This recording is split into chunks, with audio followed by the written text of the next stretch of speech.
సత్యసాక్షి అనుదిన మన్నా ద్వారా మీ అందరికీ శుభోదయం.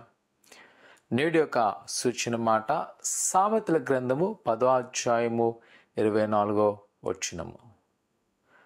నీతిమంతులు ఆశించినది వారికి దొరుకును. ప్రియ కుమార్తె, ఈ ఉదయకాల సమయంలో ఓ చక్కని క్రైస్తవ జీవితము అవసరం. మనలో కొంతమంది యోచన ఏమిటంటే, దేవుడు నన్ను దీవించాలి, కానీ మన మనస్సు మారదు, మన బ్రతుకు మారదు, మన పాత ఆలోచనలు మనము మార్పు చేసుకోము. కానీ మనం అనుకుంటాం దేవుడిని ఆశ్రయించాలని.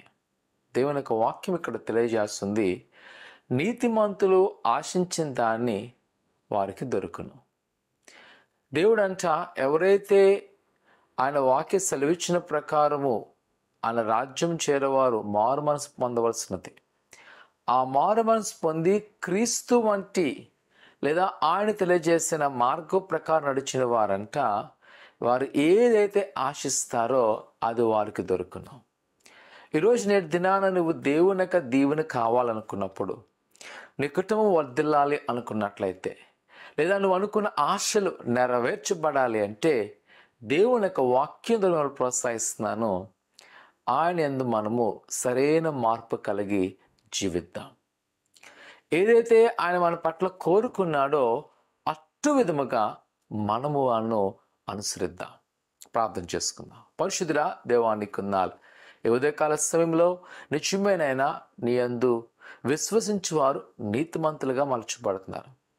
నీ యందు విశ్వసించడం అనగా నీలా మార్పు కలిగి ఉండాలి. ప్రభువా, నువ్వు ఏదైతే కోరుకున్నావో అటు విధంగా ఉండకు సహాయం దయచేయండి. అలా నువ్వు మా కొరకు ఒక మాదిరికరమైన జీవితాన్ని ఇచ్చున్నావు. దాని ప్రకారం ప్రయాణం చేస్తూ ఎదుగునే బిడ్డలు ఏం కోరుకున్నారో ఆ కోరికలు సిద్ధింపచేసి ఆశుద్ధింపచేసి ఫలింపచేయమని యేసు నామమున అడుగుతున్నాం తండ్రి, ఆమేన్. ఆయన నమ్ముకుంచండి, సరైన మార్పు కలిగి జీవించండి. మీరు కోరుకున్న ప్రతి దాన్ని ప్రభు నెరవేర్చును గాక. ఆమేన్.